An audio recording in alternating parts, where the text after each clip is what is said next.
During the summer of 1999, we were all kind of tiring of the same catch-em-all premise. I mean, sure, it was awesome and fun and addicting, but what else could you do with Pokémon? Well, in my opinion, you could do a lot, but that's another story. However, in response to this, Nintendo decided to let HAL Laboratories develop a very creative little game that had nothing to do with catching or training Pokémon, and was officially released during the summer of 1999 in the United States. What came out in July was none other than the first 3D Pokémon game, Pokémon Snap! Woo! Snap was a pretty unique game in which you took the role of Todd, from the very few episodes he appeared in the anime, who aspires to become the world's greatest photojournalist. Exciting! So you, as Todd, are taken into an exclusive assignment by none other than Professor Oak for research on the imaginatively titled Pokémon Island, to photograph and document all the species that frolic within. I swear, they should seriously give the Pokémon series an underlying continuity. If they invented this random island for just Pokémon Snap, why didn't they actually add it into the rest of the Pokémon world? For example, since the game came out before Yellow, they could have been awesome to program the thing into the Pokémon world's geography and have it accessible starting with the Yellow version. The same goes with the anime filler, the Orange Islands. I mean, come on, why didn't they do this? It would have been a creative and much more immersive experience that way. Anyway, back to the topic at hand. Snap was quite the fun experience nonetheless, where you were in this train track-based machine called the 01. Unimaginatively vague title, as anything could be called the 01 and sound awesome. Anyway, as the 01 automatically kept moving on a pre-designated pathway through the level, which you, the player, don't control, but can speed up later on, it's up to you to move the camera around and snap as many Pokémon in their natural habitat as possible. Funny, because if any of you did some real photography, you would know that taking pictures while moving will generally result in a poor photograph. Okay, not in the beach area, but definitely in those caves, with all that darkness. The different areas to explore on the island are diverse and various. And it was fun to check out and see what these Pokémon species do in the wild, just on an observational standpoint. There were a total of 7 areas to take Pokémon pictures of. Yes! The beach, that was all bright and sunny. The tunnel, some sort of abandoned power plant or something. The volcano, full of fire Pokémon, which I used to really love. River, cave, valley, and once you get all the Pokémon pictures to Professor Oak, the Rainbow Place or something, where it was possible to take pictures of the mysterious and rarest of all Pokémon, Mew. You could also use the Pokéflute and random fruits and little gas-related pester balls to interact with the Pokémon in the wild and take their picture. When the stage was done and you would choose your best picture to show, Professor Oak would review them and give you points, which would unlock more areas to take Pokémon pictures of.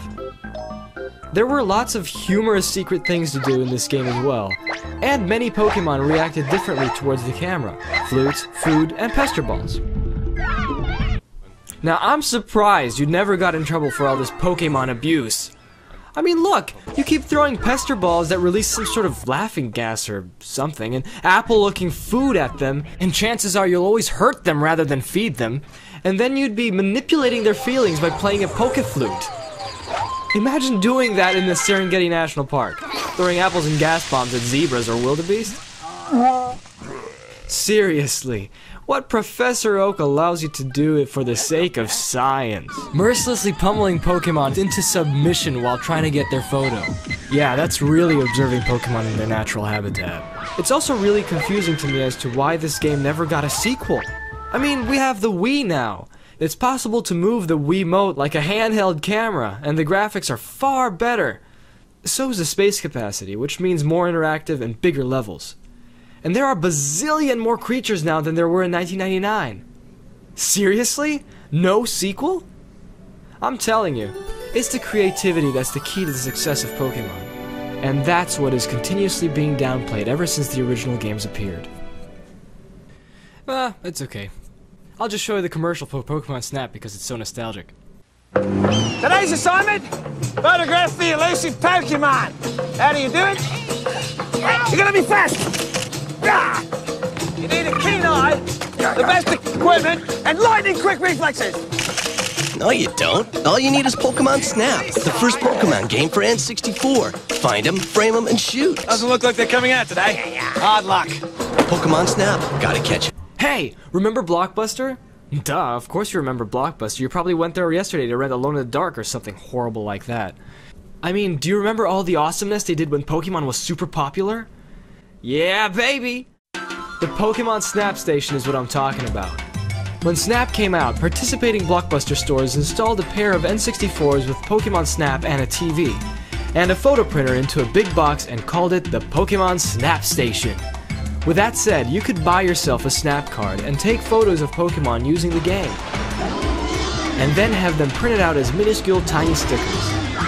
I think it's kind of a ripoff because the stickers were so tiny, but I did in fact try it out. The clerk asked me what kind of Pokemon I wanted on the Snap card, and I was trying to describe Charizard, but I was given Charmander. Close enough. Because obviously the only 5 characters on the design were Charmander, Squirtle, Bulbasaur, Pikachu, and Jigglypuff. It was also possible to bring your own Snap cartridge, which stored the photos you took using your own game, and print those as well, which is actually a much better deal considering the only level available on the Snap Station's game was the first one! Stupid beach. Pokémon Snap was one of the very few excellent spin-off games of the franchise, and also one of the shortest and easiest to finish, which is a shame, but its replay value, I think, makes up for it somewhat. Somewhat being the key word here.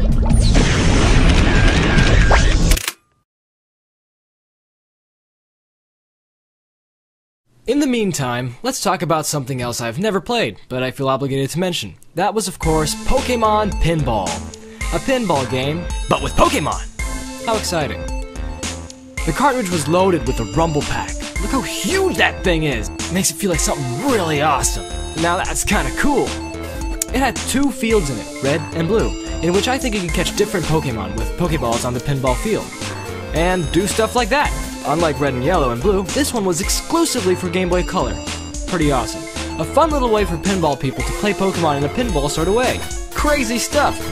I like the music in it, actually, and its Pokémon theme remixes, and how nicely the elements are used in the game. A solid piece of Poké spin-off fun I've never played because pinball games bore me. But look at that. Look how fun that is. I've never played this game and I'm just watching the thing going on.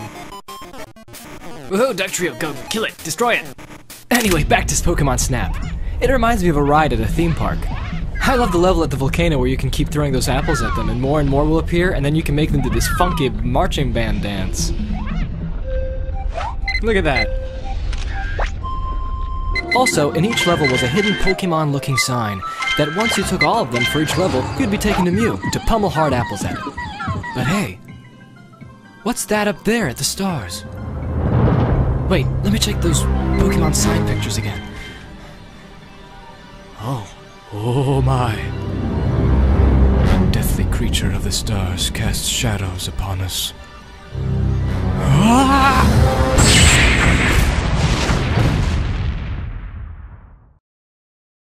Okay, so that about concludes it. Join us next time for another adventure in Pokemon gaming. And maybe even the anime, who knows? Stay tuned. Yes!